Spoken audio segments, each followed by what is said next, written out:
Avtomobilingizni ertalab qizdirganingizda rullari qaltirab, kuzov tomonlari zirillagan ovoz bersa, bu motor podushkadan bo'ladi deb video qilgandim. Lekin podushkani almashtirgandan keyin ham zirillagan ovoz mutlaqo yo'qolmadi deb ko'pchilik telefon qilishdi. Men sizlarga shu haqda to'liq ma'lumot bermoqchiman hozir. Men sizga ma'lumotlarda aytgunimcha, undan oldin siz profilga obuna bo'lib, bitta like bosib qo'ying, chunki bu ma'lumotlar siz uchun aniq foydali bo'ladi.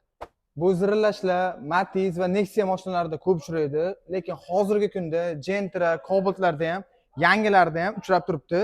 Ularga podushka sababchi bo'ladi, lekin siz podushka qo'yganingizdan keyin ham zirillash yo'qolmasa, buni oldin bitta texnik ko'rikdan o'tkaziladi. Yaxshi bitta mutaxassisga borib, ustiga olib kirib, tekshirtirganingizda kuzov mabodo o'ng tomondan yoki chap tomondan urilgan bo'lsa, kuzov razmeri qochgan bo'lsa, siz yangi original podushka qo'ysangiz ham, lekin zirillash umuman yo'qolmaydi. Mana oddiy misol ko'rsatib o'taman. Bunda kuzov tashlagan, pistolet tashlagan, shuni hisobiga podushkada zazor bo'lib qolib, mashinaga podushka qo'yilsa ham zirillagan ovoz mutlaqo yo'qolmayapti. Zirillashiga keyingi sabablar bo'lsa, bu switch provodalar va albatta zastonka.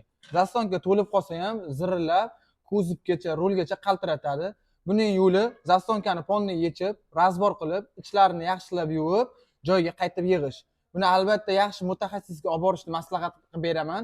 Chunki ko'pchilik akalarimiz uyda o'zim tozaladim, lekin o'zgarish bo'lmadi deydi. Chunki buni yaxshi o'zini mutaxassisga olib borsangiz, chiroyli qilib ichlarini yuvib, tozalab, boshqatdan legirovkalarni qilib yig'ib beradi. Sizdagi muammo bartaraf bo'ladi.